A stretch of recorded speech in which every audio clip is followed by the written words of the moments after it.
नमस्कार। औशर की इस व्याख्यान श्रृंखला में आपका स्वागत है। और आज हमारा विषय है कंवर सिंह, राजा कंवर सिंह। वो कंवर सिंह जिन्होंने बिहार से लेकर के और उत्तर प्रदेश तक अंग्रेजों को चने चबवा दिए थे। एक वृद्ध उम्र में होते हुए भी जिस तरीके से उन्होंने 1857 के अंदर अंग्रेजों से युद्ध किया वो काबिले तारीफ है। और आज उनको याद करना इस 23 अप्रैल के दिन, क्योंकि आज वो विजय उत्सव है, आज वो विजय दिन है जिस दिन उन्होंने जगदीशपुर को वापस अंग्रेजों से जीता था, उसको मुक्त करा के वापस अपनी सत्ता स्थापित की थी। इस युद्ध में वो घायल भी हुए थे और 3 दिन बाद उनकी मृत्यु भी हो गई थी। लेकिन उनके झंडे को फिर उनके परिवार के लोगों ने और उनके साथियों ने ऊपर रखा। लेकिन अंग्रेजों ने बाद में जब विजय हासिल की तो इनके किले तक को ध्वस्त किया गया, परिवार के लोगों के कत्ल किए गए, इनके साथियों को तोप से उड़ाया गया। यूं तो कंवर सिंह जी के वीरतापूर्ण जीवन की बहुत लंबी कहानी है।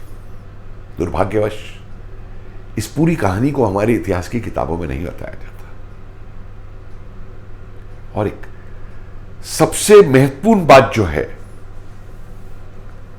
वो अगस्त 1856, याद रखिए 1856 अगस्त का इनका एक पत्र है जो इन्होंने अपने एक साथी काजी जुल्फिकार को लिखा था।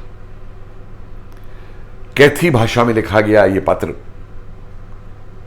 कोडिड भाषा में है, लेकिन इसके अंतर्गत युद्ध कैसे किया जाए, युद्ध की तैयारी, अंग्रेजी छावनियों में कैसे सैनिकों से बात की जा रही है युद्ध के लिए अंग्रेजों के खिलाफ, मेरठ में क्या हो रहा है और हिस्सों में क्या हो रहा है, उस सब की चर्चा है।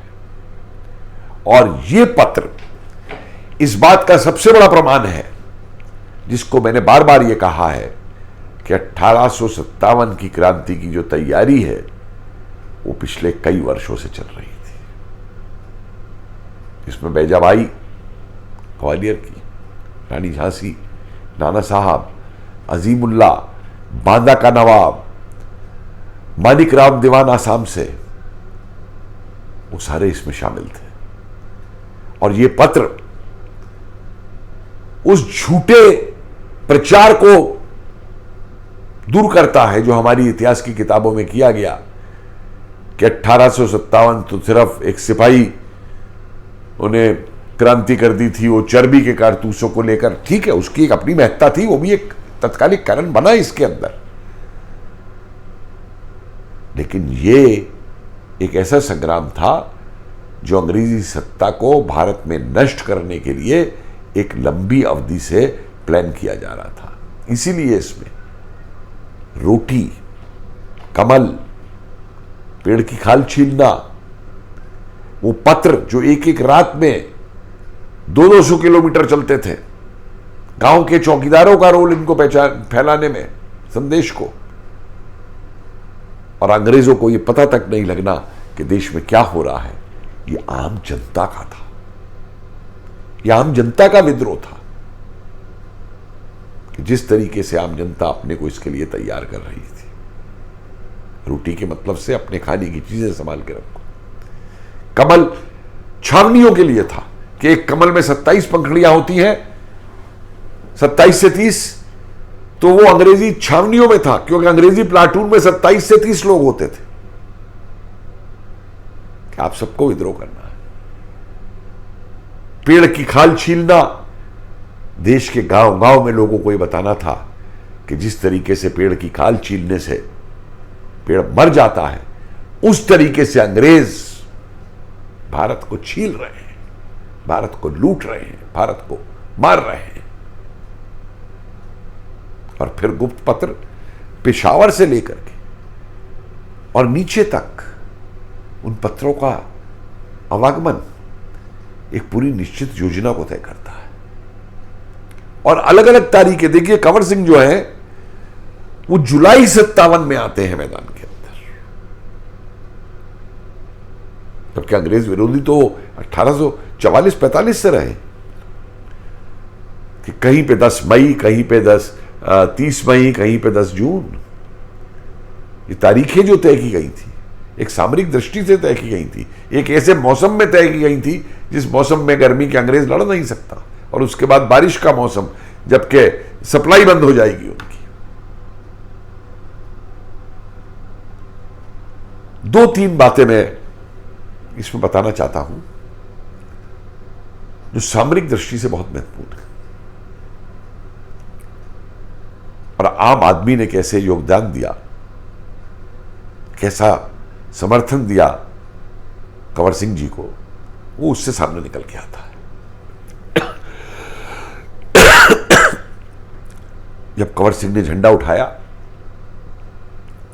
तो जो घसियारे थे बिहार के, घास काटने वाले, जो अंग्रेजी घुड़सवार सेना को उनके घोड़ों को खिलाने के लिए घास की सप्लाई करते थे, उन घसियारों ने अंग्रेजी घुड़सवारी सेना को घास की सप्लाई बंद कर दी।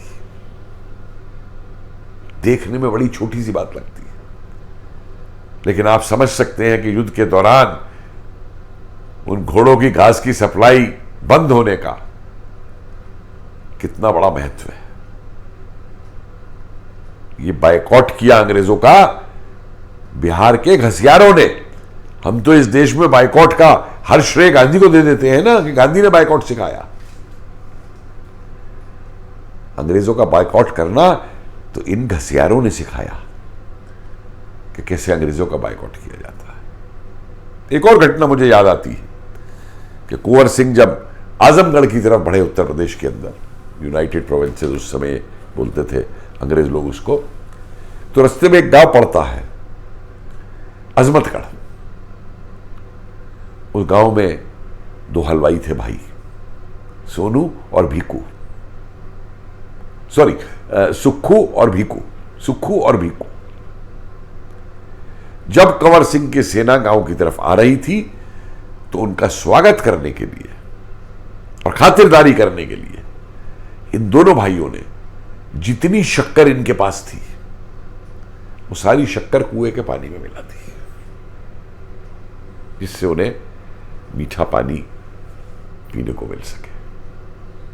और कंवर सिंह की सेना वहां आई, पानी पिया, उनका सम्मान भी किया गया। लेकिन बाद में क्या होता है, जब अंग्रेज वापस कब्जा करते हैं तो इन दोनों भाइयों को गिरफ्तार किया जाता है।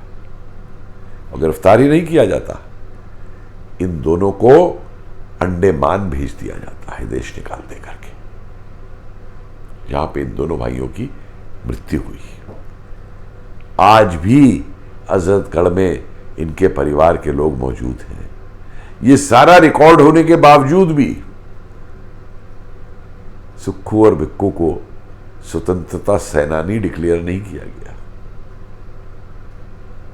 ये है हमारे इस देश का, क्या कहूं, श्राप हमारे ऊपर कि हम अपने ऐसे क्रांतिकारियों को याद तक नहीं करते, जिनके नाम तक मालूम है हमें, उनको याद तक नहीं करते। और उसके उपरांत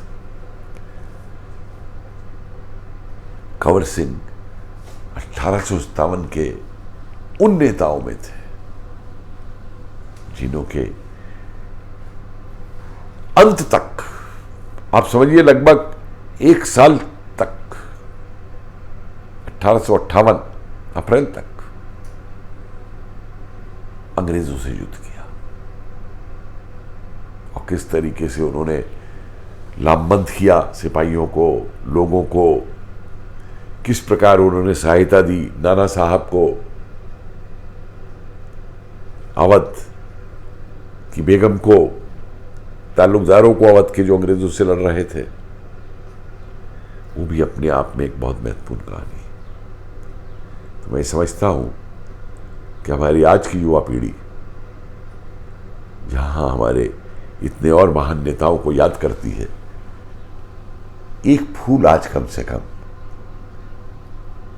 राजा कंवर सिंह जी का नाम लेकर के भी उन शहीदों को अर्पित करें। धन्यवाद।